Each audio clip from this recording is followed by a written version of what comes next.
What's up, everybody? Welcome into another episode of Profit Picks. If you are new, we always start this show by being transparent. And yesterday, it wasn't a good day for myself. Went 3-5 overall, so gave some back. Need to turn it around today. Vino, hopefully you did a little bit better than myself, and good to be back with you. Good to be back with you, Skee. 1-3 out of the NBA yesterday. The only good was the Utah game over, which went flying over, but poor selections on Minnesota first half.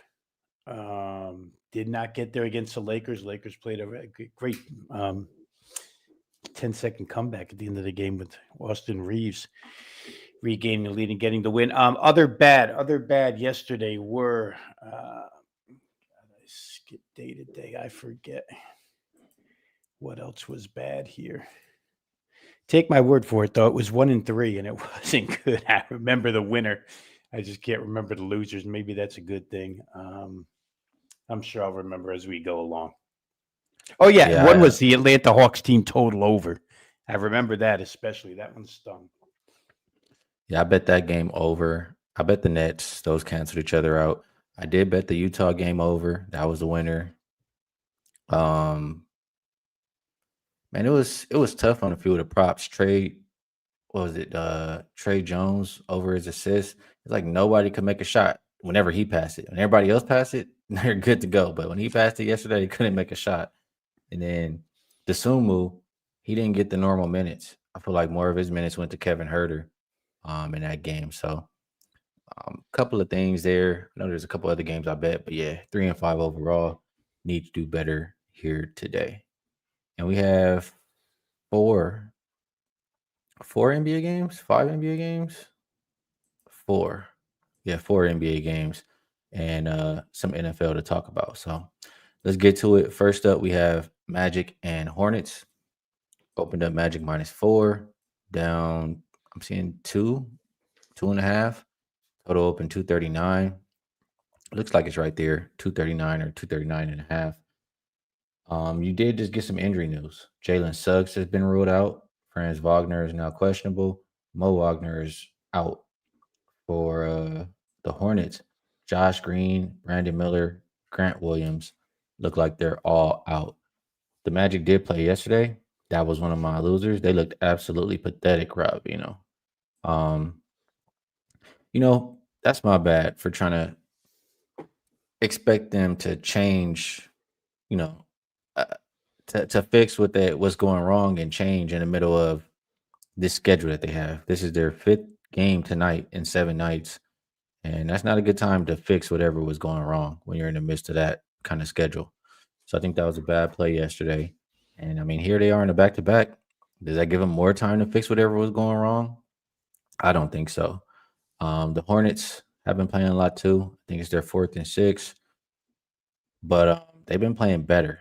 They're at least playing true to their identity. The Magic, they're just trying to be like everybody else, Rob. They just monkey see, monkey do. Everybody else play fast. We want to play fast now. And still you're seeing it, turn into excessive turnovers, leading to transition for the other team and making their defense look trash.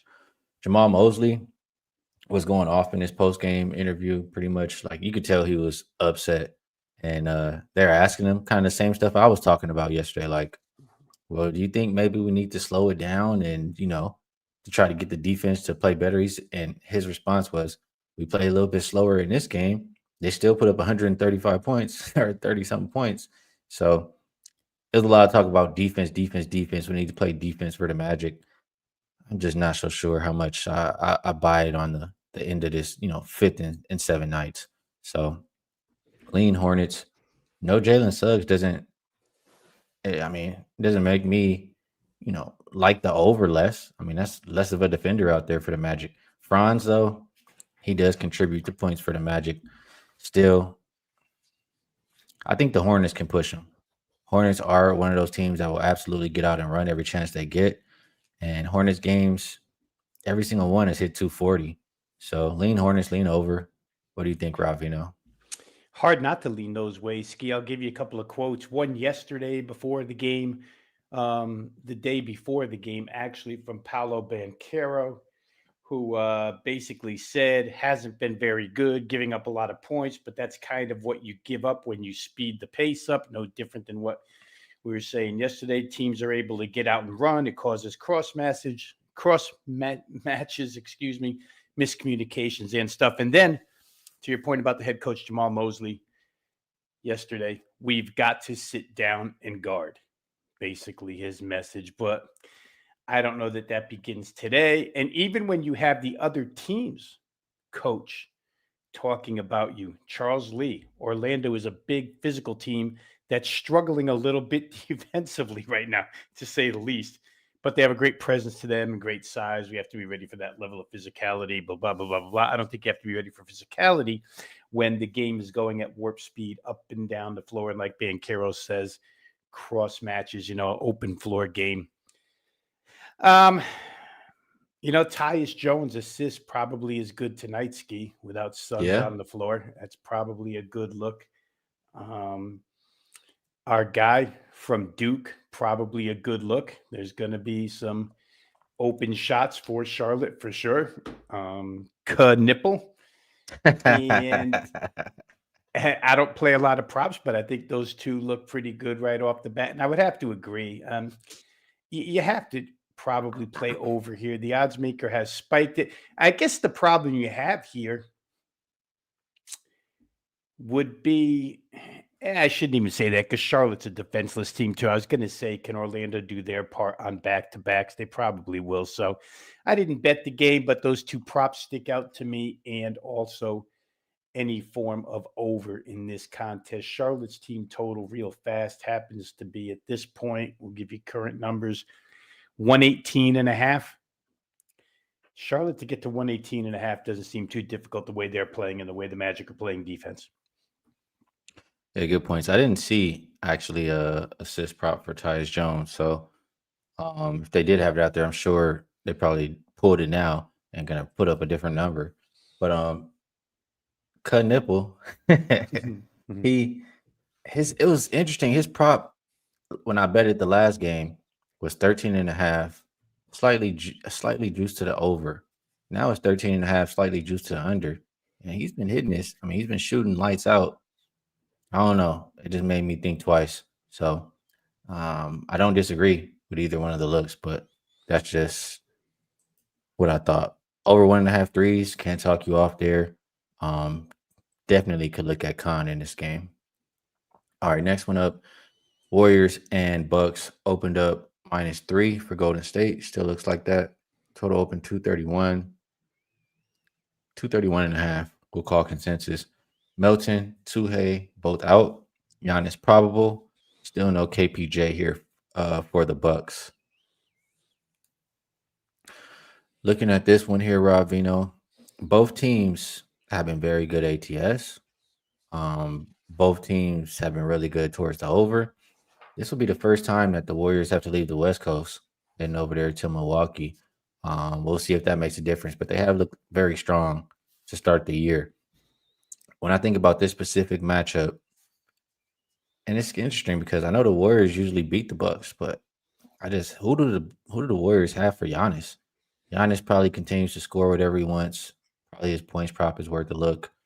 Yeah, Miles Turner there too, spacing the floor. A lot of floor spacers around Giannis, and they're at home. I can see them shooting it well tonight. It's over a pass for me as far as the total is concerned. The side makes me hesitate too much to feel confident. But what I do like even more than both of those, I like Cole Anthony. They raised his assist up 1 from the last game when I took it at 3.5. They raised it to 4.5. That last game he had 8. He's had 5+ every single game. And without KPJ, you need playmaking. You need, ball handling. I know Ryan Rollins is doing some of it, but Cole Anthony, really good in that pick and roll. And he just creates a lot of good opportunities for his teammates. So over 4.5 assists, I still don't think it's high enough. What do you think about Warriors and Bucks, Rob Veno? Yeah, I'm interested in the Bucks in the beginning as a home underdog here. Golden State, not only are they traveling, but I get they had a day off for travel, but the back-to-backs that they played right before travel maybe could limit them a little bit here. I like the way Milwaukee responded the other night against the Knicks. They were down big at halftime. Second half, went in to the locker room, came back out. Um, I know Jalen Brunson got hurt for a second there, but still, it was a nice comeback by Milwaukee, showing a lot of heart that they didn't show last year, to be honest. So maybe it's a different version of these Milwaukee Bucks. The depth kind of matches up with the Warriors. You talked about size. We know the Warriors like to go small. Warriors have bigs that can run the floor. You can't get them out of the game. So to the point of stopping Giannis, I don't know that there is anybody that can stop Giannis from getting to the rim on the other side. And I don't know that Miles Turner couldn't have a big game too. The backcourt, I guess, is where you find a little bit of an issue, but Milwaukee's backcourt has been good, as evidenced the other night against the Knicks. So for me, I think my initial look was taking 3 with Milwaukee. The way that they played the Knicks with a sense of urgency second half, I think they'll treat Golden State the same way. And I do wonder how Golden State will react outside of California for the first time. And like I say, off of those back-to-backs. So I'd probably look Milwaukee. Haven't bet it, but I do like that side a little bit. Fair enough. Let's keep moving down the list here, Rob. Next up we have Wizards and Thunder opened. I'm not sure about the opener. I've seen different stuff everywhere, so we'll just roll with the current line is 15.5. The total, I believe it went up from 229.5 to 231.5.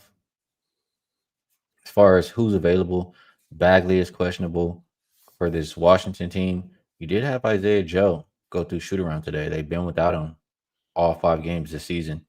Chet, Topic, Kenrick Williams, J Dub, all out for this OKC team. And Vino, I mean, I keep saying it. This OKC team, yes, they're good. They're deep. They have a lot of players. But right now, and they could get Joe back, who will be big. They've been missing some shooting, some floor spacing. If they get Joe back, it would help out a hell of a lot.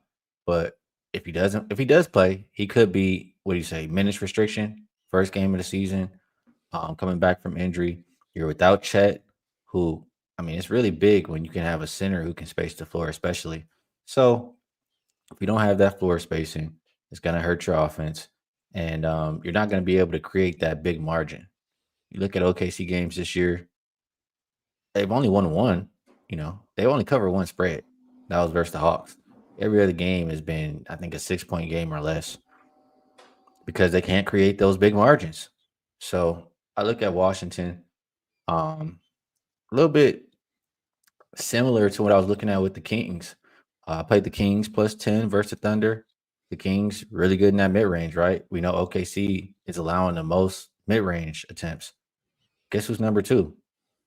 Washington Wizards. I can see Chris Middleton, CJ McCollum getting in there, taking advantage of those mid range attempts. And also, well, I guess I forgot the last thing. I guess I'll pass it off while I try to remember. But that's a lot of things for me to like the Wizards here, plus the points. So I'll rock with them. What do you think about that, Rob Veno? I think you could see it, Skee. I mean, it could be one of those hold your nose and just, you don't believe Washington can win the game, but you believe they can stay close. I happen to watch every second of that Washington Sixers game the other day, and Sarr was very impressive. Bagley was very impressive in that game. Washington wants to get up and down. No other style of play suits them except getting up and down. McCollum played pretty big in that game, but their youth and their ability to get up and down the floor, you could almost see this game. As somebody who had the Kings team total over 108.5 the other night and having 62 at halftime against OKC, they did get Alex Caruso back. And that being said, I could almost see this thing playing out the same way. OKC, not really caring much, going up and down with Washington, and then putting together a defensive spurt where they, just take charge of the game. It's what they did against Sacramento. They started to play a little bit of D when it counted, and all of a sudden they won the game. I don't think they care if they win by 16 points, honestly, at this point in time. So, it's probably a look toward the underdog here at this huge price because Washington, as I mentioned, even though they lost that game to Philadelphia the other night and they gave away a monster lead. I think Philly was down like 16-14 with 8 minutes left. And the Wizards, it wound up going OT and they wound up losing. But still, like what I saw out of the big guys, Sarr and Bagley. So perhaps a look there, especially minus Chet Holmgren in this game. OKC just doesn't have the look of a team. Let's put it this way. They don't have the look of the same team that came out of the gates firing with something to prove last year. This year, as defending NBA champs, maybe a little tired at the beginning of the season and pacing themselves more because they played so many games to win that title last year. So plus 15.5, probably the way to look here. The 231.5, I'd be careful. Just because of what happened in the Sacramento game the other night. I think that's 2 games in a row where OKC hasn't scored very big. But when they turn on the defense for 6-8 minutes, all of a sudden 231.5 becomes an awful lot. I did honestly look at the Washington team total today, 107.5, thinking that maybe I could run back what I thought with Sacramento the other night, but probably a little too gun shy at this point to do so, especially with Caruso back on the defensive side. So no play here either way.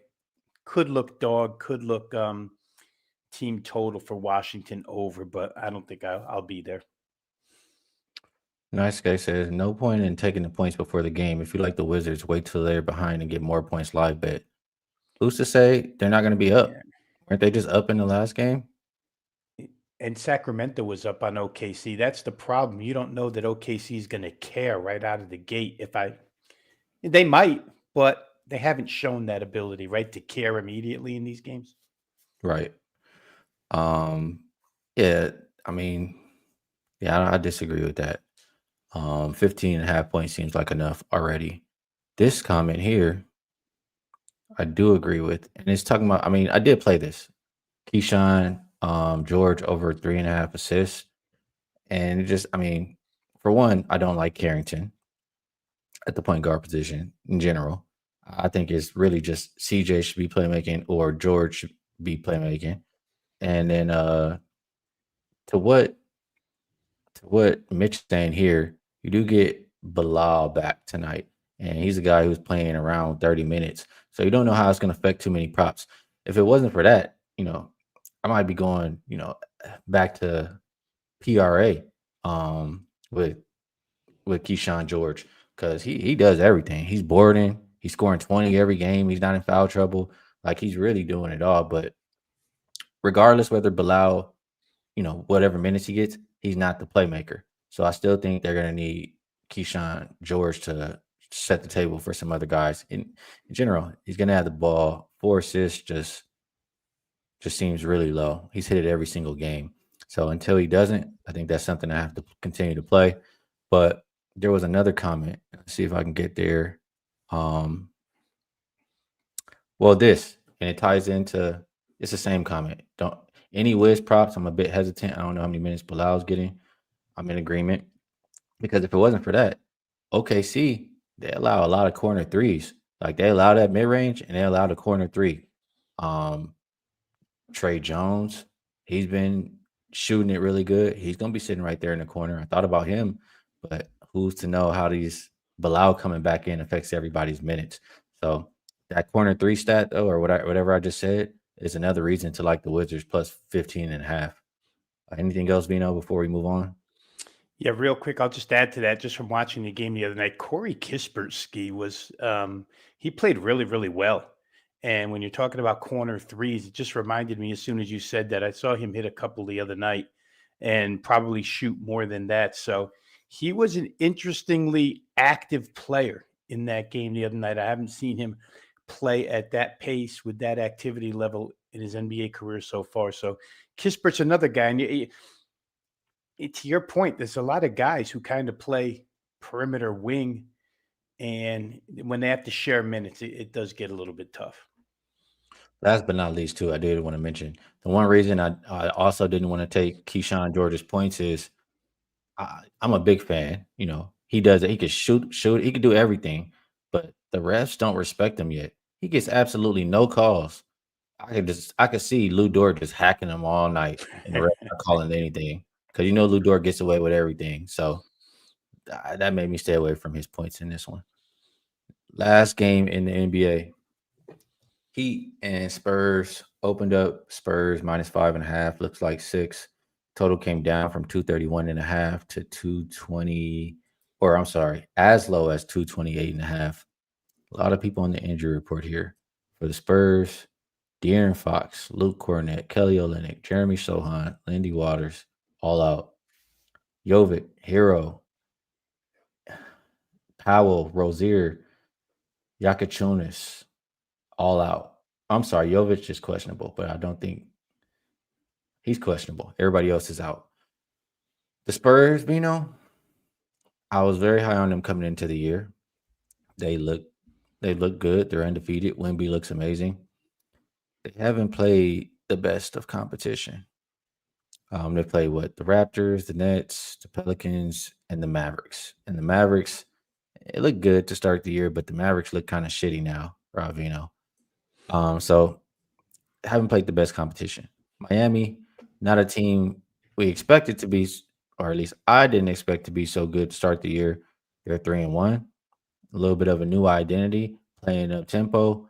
And they did beat New York. Only losses to Orlando in the first game. Um, this is a tough one. What I'll say is I'm unsure.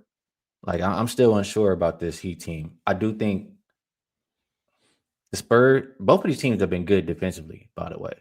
I do think the Spurs fast break defense has been good, but they haven't played the number one pace team in the league. Like it's a little different. Like I'll compare it to, some teams the past 2 years might have played fast, but they didn't play as fast as the Pacers. That's a little bit of a different story, when you're playing Indiana running up and down. That's kind of how Miami's playing right now. So we'll see if the Spurs defense can withstand that pace. Um, it's very hard for me to pick from a side. It's very hard for me to pick in general. I'm just gonna pass it to you, Ravino. You feel stronger about this game than me. Well, I think if you dissect Miami's 3-1, they haven't played a defense this good. Now the pace that they play might get to San Antonio because they haven't played pace, like you say. So there's the back and forth. But Miami's wins are games 3 or 4 against the Hornets, bottom tier defense, against the Grizzlies, bottom tier defense, and against the Magic, which we just talked about, three lousy defenses, and they're pouring on points. The Spurs, at least with Wemby at the rim, have played really good defense.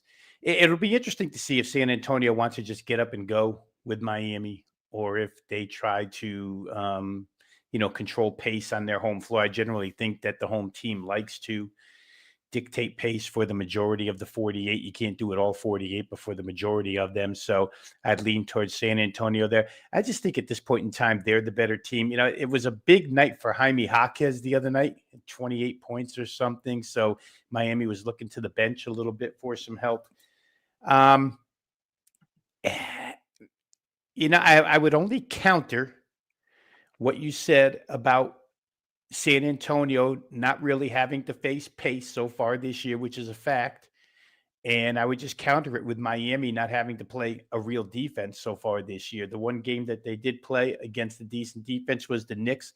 And guess what? It's their lowest output of the season, 115. Won the game, but they didn't score the way they scored against the other three lousy defenses. So maybe a lean towards the home team here. Miami on the road, not so sure of. You go on the road and beat the Grizzlies and lose to the Magic, who can't beat anybody right now. I'd probably lean San Antonio here, Skee. Fair enough. Yeah, this one is tough. I guess if I'm looking at props, just because of the pace they play at, and he's been diamond pretty good. Davion Mitchell is appealing, but again, you got Wemby down there in the paint. I just don't like the idea of I don't like the idea of trying to expect too much offense when Wemby's down there. That's just me. And then the other side, if Miami's gonna be playing fast, I could see what Val said. Dylan Harper, he's a guy who's comfortable playing in transition, good passer, he can score too. Um, But again, Spurs have played some soft offenses. Miami, first fast, they play as good as they've been on offense. They've been, I think they're number 2 defensive team. Let me just double check. Defensive rate. No, I'm sorry. They're a top 5 defensive rated team still. So for as fast as they've played and as good as they are on offense, this one is just a little bit too much for me right now. I guess I need to think about it a little bit more to get involved in this game. Shout out to S Dot. He's all over his heat. Let's see what he likes here. He likes Jaime over 24.5 PRA. He keeps going back to the well. It was 21.5 last game. Still hit it. He says Bam over 1.5 3-pointers. I think Bam is shooting like 5 threes a game, something like that. So, and he's hitting a little bit above 2 per game. So if he still shoots 5, got a good chance to hit. And he likes Heat first half and Heat first half team total. I believe that is 57.5. Good stuff. All right, Vino. Talk a little bit of football at least. Let's get a little something done. We do have Thursday night football here tonight. Um, so let me get over there really quick. That is the Ravens and the Dolphins. Open Ravens -7. Looks like 7.5. And total open 48.5. Looks like 51, 50. Yeah, 51. Dolphins showed a little bit of life after Tua looked like he was about to lose his job finally. It is the last straw, and they show a little bit of life. They do get to play here at home versus a Ravens defense that hasn't been the best this year, but they've gotten some players back, a little bit healthier. They've started to look better in the last couple games. You now get, I'm pretty sure, right? You get Lamar Jackson back in this game. Um, it's been some pump faking since last week, but I think you actually get him back this time. And it just night and day the way this Ravens offense looks when he's out there on the field. It helps the run game for the Ravens. Obviously, it's going to help them through the air. Yeah, defenses can't just come and stack the box against the Ravens for the most part. So I do trust the Ravens to score. Dolphins run defense has been ass all year. Um, and the pass defense is not much better. So I do think the Ravens can name their number with Lamar back. And I think they could run on them too. Um, can the Dolphins score? This is a high total. I don't think that it's just going to be one sided. Um, I want to think that they can. Maybe more so, either they score or they turn the ball over and the Ravens just pile it on. Lean over, maybe a first half over. It's hard for me to get there with the Dolphins too. It's Ravens or nothing for me, I think, right now. But 7.5. I mean, I do know the Ravens only care about winning a game. And with their record, they absolutely need to win every game. So is this one we get involved with, you know, on a regular spread? Do we tease it? Do you like that total? What are you looking at here, Rob Veno? I think you could tease it if you have the patience to wait till Sunday for your, a lot of people don't have the patience to, so maybe you have to find something to tease it with in this game. But I just fully focused on Baltimore Ski for a lot of the reasons that you said. I played the Baltimore team total over 28.5, had to lay a specific price with that. I think it's like up to 30 cents in most places that have the 28.5. It's still universally found.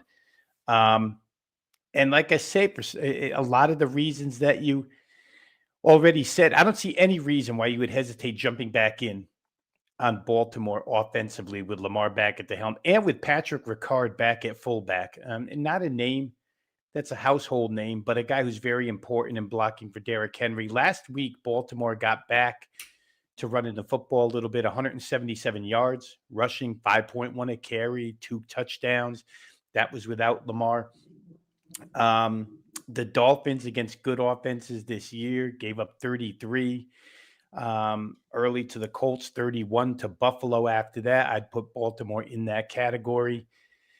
I think that the Dolphin defense, which I think ranks 28th against the rush, you pointed that out too. Baltimore, everything starts for them with the run game. If they can run, he's going to pick you apart. And he's part of that running game, Lamar is. Everything I read was he was held out the last 2 games for precautionary reasons, not even because he couldn't go could have gone at less than 100%, but probably could have gone. I see them taking Miami apart here in this game, at least the Miami defense.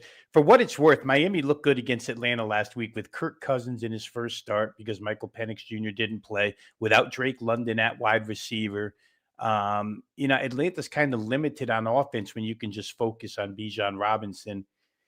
Miami did the job there. I don't think they can do it tonight. When Lamar was healthy, he played 3 games to start the year. They scored 40, they scored 41, and they scored 30. So to me, to get to 30 here tonight, not too much to ask. I think Baltimore team total is definitely the way to go here. Yeah, I could absolutely see that hitting. Um, just have to bring this up one more time because you can't be stuck on, just looking at, oh, let me just pull up numbers and see what they've done all year. Shockery Robinson says Ravens defense allowed 35 and 400 yards. What have they been doing lately? What have they done since, like I said, they got guys back in the lineup, they're healthier, they're off of a bye. What have they been doing lately? They gave up 17 to the Rams, who are a really good team. They gave up 16 in the next game.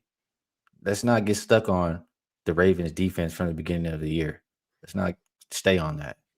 Um, I think that team total definitely could hit. All right, let's see if there's any other games that interest us. Last Sunday, I know I did have a 4-1 day. So I did feel really strong. I don't feel as strong this time, but maybe I'll talk some of them out. So I'm looking down this list, and you know what? There is something that I like that I'll give out to you guys, for everybody who's watching the show. Um, I'm gonna play this pretty much as soon as the show is over. So we'll go to the Colts game and we'll talk about that game if I can find it. Indy and Pittsburgh. So open -1.5, looks like -3 for the Colts. Total open 47.5, looks like 50.5. Um, Colts on top of the AFC. They look good behind that strong offensive line, that dominant run game, really good run defense, right? Pittsburgh, I think their defense is trash altogether. I'm not gonna lie. Nothing is good about it to me.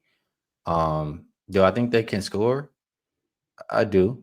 I think they can take advantage of Indy's weak secondary. Like Indy's run defense is top 6, top something like that.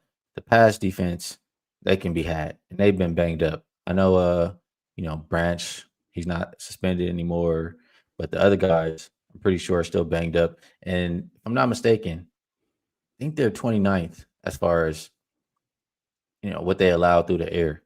So I think Rodgers and company can take advantage of that. I will be looking towards over, but what I like more than that, I like Rodgers' pass attempts, and I mean, it could be a couple different things. I mean, we've seen the Colts jump out on teams and get a really big lead, forcing other teams to throw. Last 6 games, opposing quarterbacks averaged 42 pass attempts. And for the I already talked about Colts defense, et cetera, et cetera.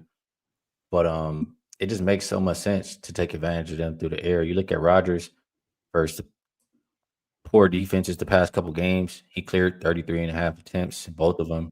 So I mean, everything is just lined up to me. 33.5 seems too low. I like over on Rodgers pass attempts. I lean over in the game. What do you think about Colts and Steelers? Well, I like a lot of what you said. I mean, the Pittsburgh defense, and you had pointed out previously that you can't just look at overall numbers in the case of the Ravens defense, but you can look at overall numbers in the case of the Steelers defense. I mean, they didn't have 6, 7 guys out like the Ravens did. They just haven't been good all season long. Not that great at rushing the passer. Baltimore, as we all know, they're the team I think that's punted the least in the NFL. Scoring, I mean, 30 plus at will on everybody. So you would expect them to score here. If they're on top one more time, like you said, if they're on top, forces Rodgers to throw. Indy does get to the quarterback a little bit. I think they're like 7th in sacks, 23 sacks on the season. But Aaron Rodgers gets rid of the ball so quickly that sometimes he negates a pass rush. think the play calling's been good. Metcalf and Calvin Austin and these guys have been open for the most part for this team. So I could see that game going over just because, I mean, logically looking at it, Ski, Pittsburgh's going to have to score to beat this team. Nobody stopped them. Pittsburgh hasn't stopped anybody. So if you put Indianapolis in that 28 to 30 point category, Pittsburgh got to do the same to match up. So I could see over there, and I could see Rodgers chasing in this game, where pass attempts on his part go up and over. Another thing here is just real quick. I don't know what the numbers are because I don't study the props in the NFL, but the way Jonathan Taylor's been running behind that line, you almost have to think that Pittsburgh has to just sell out to stop the run here, which could open up things for Daniel Jones throwing the ball. And if Pittsburgh can run, if Indy can run, even with Pittsburgh focusing on that, then it's probably lights out for the Steelers. All right. Yeah, good stuff on that game. I agree pretty much. Another game that stands out to me, Rob, Denver and Houston. Usually talk about your Denver Broncos here when we talk on Thursday. It opened as a pick 'em, moving slightly towards Houston, 1.5. Last week I was saying I think that after that fourth quarter comeback, 33 points in the fourth quarter to win, that they could carry that momentum into the next week versus the Cowboys, which they did. They whooped them. I'm not so sure they can do that versus, it's a Cowboys defense. We'll put them right here, Rob. Houston defense is that they're not down there. You know what I'm saying? So it's a different story for Bo Nix. And I'm not a Bo Nix guy. I don't think he's that good in general. So I think he will struggle versus Houston defense. Trying to remember who he played early in the year. It was another good team that could put pressure, and he was struggling. But I think that's what we're going to see in this game. And then on the other side, the main thing is Houston's offensive line sucks. So can Denver's defensive line take advantage of it? I'm not sure. But that secondary gets a lot softer when you why am I forgetting his name? The best corner. Yeah, Patrick Surtain. Surtain, yeah. When you take him out of the game, CJ, he has a lot of options. He can move the ball around now. So also maybe you get Nico Collins back, right, from concussion protocol. I don't know. Better quarterback, CJ Stroud. Better defense, Texans. Seems like 1 + 1, Rob. Does it equal 2 to you? Well, I would love to play under here, Skee, because I think both of these quarterbacks are going to spend a lot of time on their back. Denver leads the league in sacks. Houston can't protect. They protected last week for one reason. San Francisco was so banged up, it was ridiculous. Houston's done that twice now this season. They played the Ravens when the Ravens had nobody on defense, scored 44. Played Frisco last week when San Francisco had nobody on defense. And CJ Stroud and the offense racked up 400-something yards offense. Otherwise, they don't move the football. They can't run. They can't protect. Denver's going to be all over Stroud. I don't see them doing much. All that being said, Bo Nix is in for some trouble here because I'll say it again. Denver's a bully offense. Showed it last week against Dallas. Showed it earlier in the year against Cincinnati. And to tell you the truth, the Giants and Jets don't have good defenses statistically or even game by game, don't have good defenses. And the Broncos played 8 quarters against those two teams and did nothing for 7 of them. The only quarter they did anything against was that 33-point ridiculous comeback where, everything clicked in one quarter. So I have zero faith in Denver against an elite defense, which Houston is. I think they're ranked number 1 in the NFL defensively. The pressure they put on a quarterback with Will Anderson and company, again, I love Sean Payton. I'm a Broncos guy, and it just infuriates me that Sean Payton and Bo Nix get so much national attention for being this offensive machine, and it's always coming off of playing lousy defenses. It's the ultimate time to play against them. Their team total is 19.5 in this game. I don't know that Denver gets to 20 against the Houston defense. I really don't. And I could say the same for the other side. So for me, it looks like an over. The odds makers making it hard on you with a 39.5 total. You could get a defensive touchdown here. I really could see a strip sack or something of that nature happening in this game to contribute to points scored. But looks more like field goals than touchdowns to me, Skee. Yeah, you just actually reminded me, right? Denver does have the highest pressure rate, so Yeah, they get after it. that's not good for that Houston offensive line. So I might have to I might have to hold on a little bit. Think about that a little bit longer. Um, all right, let's see another game. That's why we talk about Rob Veno. Yeah. Trying to Another cover one. everything. I can't. I mean, remind me. Last week, who did San Fran play? They lost, but who did they play? They played Houston. Okay, yeah, they played Houston. Um, Nobody wants San Fran after they lose to Houston. San Fran opens up as the short favorite on the road. The Giants, they've been they've been good all year, but now it's starting to become too much in my mind. I mean, you're down Malik Neighbors, you're down Scatterbo. I mean, Jackson Dart, he needs somebody. He can't just be by himself. So I don't know. I trust the weapons you have on San Fran side. Off of a loss, I want to try to get there with San Fran. Can you talk me off of that? Well, as we talk, Ski, I'm trying to scan their injury report on the defensive side coming into this game because that can often. I mean, they made Houston's offense look like world beaters last week because they just had nobody. And if they don't get a couple of people back here, just a quick look at this defense again: Bryce Huff, Elliott, D. Winters, a lot of questionables rather than outs. But not having Fred Warner in the middle, obviously, is their leader. That's been a couple of weeks now, but they can score. And the Giants don't play a heck of a lot of D. So I can understand why people have bet this game up and over. Weather here on Sunday on the East Coast needs to be monitored for sure. Could be looking at some colder, maybe rainy temperatures next week. I know it's going to be clear, but I would look at the weather. In this game, I would go one of two ways here. I would either play the over at 48.5 if it's a clear day, because I think San Francisco is going to have their way with the Giant defense. And even without Scatterbo, the Giants maybe could do enough if the San Francisco defense is injured. If they get pieces back, I would focus solely on the San Francisco offense and play them over their team total, which as I look is 23 and a, yeah, it can't be right. 24 and a half, 25 and a half. Let's put it this way. You're going to have to get to 27 to win with San Francisco on offense. And I don't know that that's problematic for them. A lot of their people are back now on the offensive side, and that's where they're at their best at this point in time. You come off playing Houston's defense, and now you play the Giants' defense. It's a significant step down in class.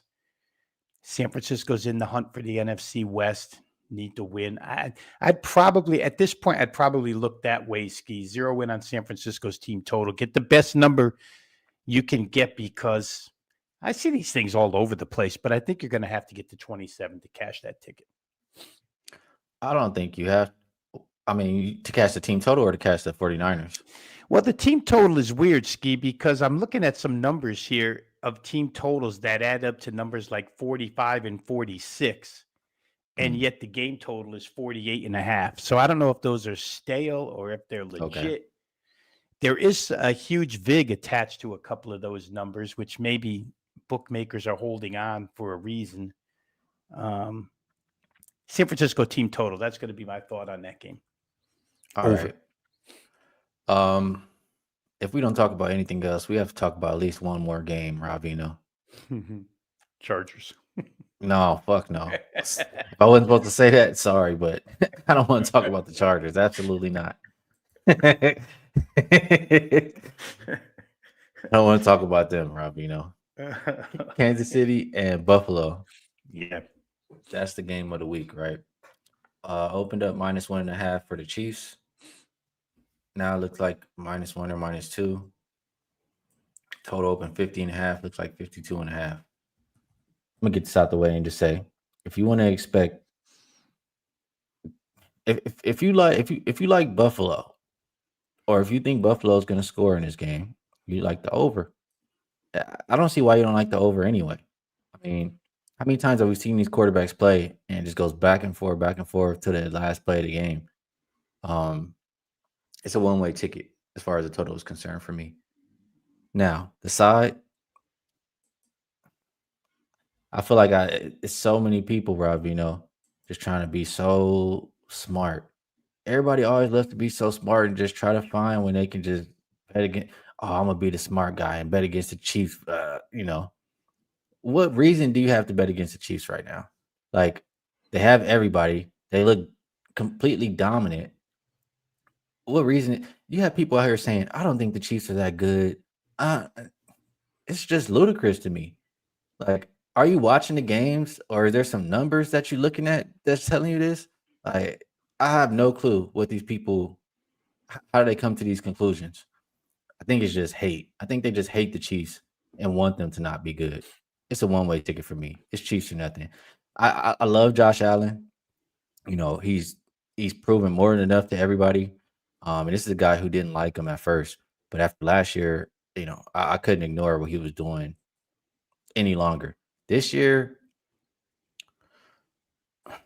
they've been playing some sorry ass teams, Rob Veno. Garbage.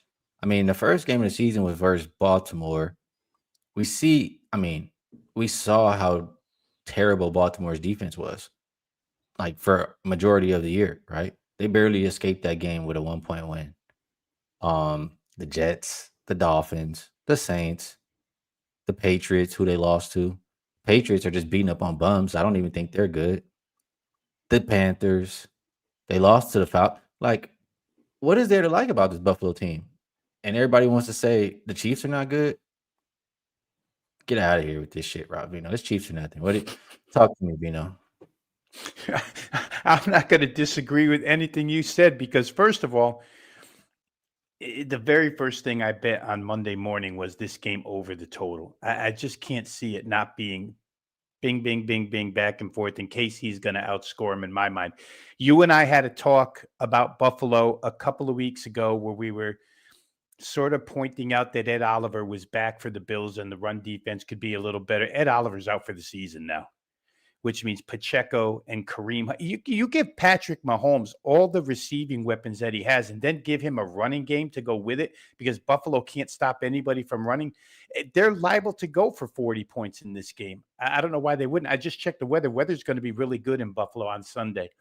So there's no reason to think Kansas City won't score at a high rate. There's no reason to think Buffalo can stop them.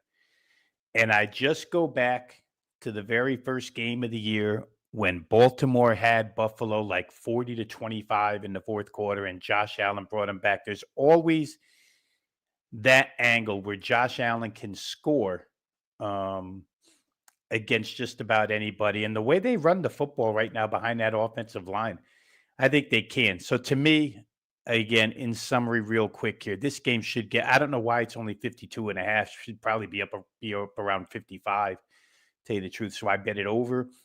I would bet Kansas City team total over, and I would bet KC in this game. Just don't think Buffalo has the horses defensively. If you're going to trust one team here, Skee, to get the stop or extra 2 stops, it's going to be Kansas City. Their defense hasn't been great. I get it, or at least not what we've seen in the past when they were Super Bowl champions, but they're still really talented. So for me, game over, KC team total over, KC to win that game. Let the people who want to be smart try and be smart, Skee. We've seen this one before, right? You try to Yeah, be I've seen smart this against before. the Chiefs. It's usually in the playoffs, but yeah, we've seen this before plenty of times. And yeah, I know what side I'm gonna be on. And sides treat me pretty nice more times than not. So yeah, simple as that. I think we did a good enough job. Unless there's anything else you want to touch, Rob, Yeah, we can get to other stuff tomorrow for sure. All right, yeah, I'm tired, man. Ever since that 18 innings, man, been tired. I haven't been able to catch up. So, and then these dot, man. Yeah, Let let's me not not get get into upset. that. Let me not get upset. All right, it's about time. Move it to best bets. Actually, let me take this down. Put up good time to remind everybody about Weekend Warrior. Rob Veno is number one in NFL. You can get every football play Saturday, Sunday, and Monday Night Football for only $49.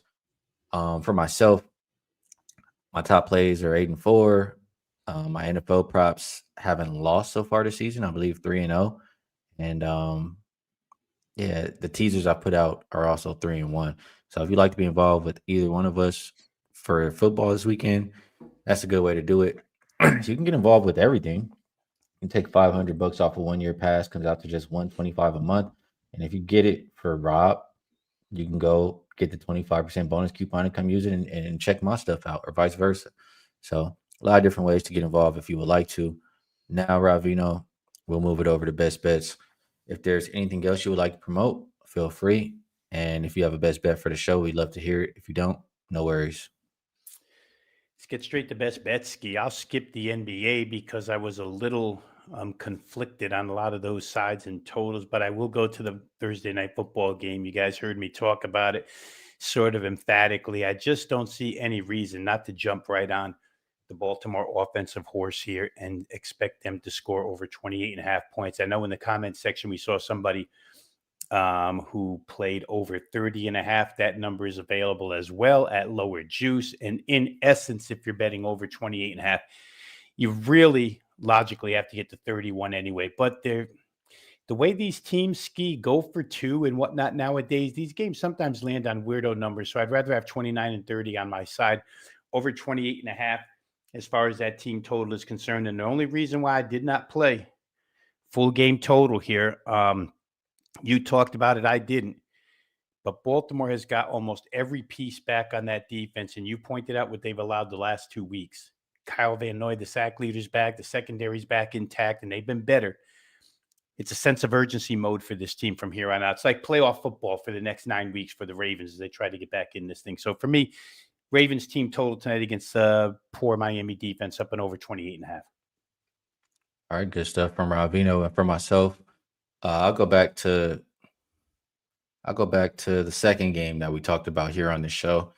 And Cole Anthony, man, over 4.5 assists.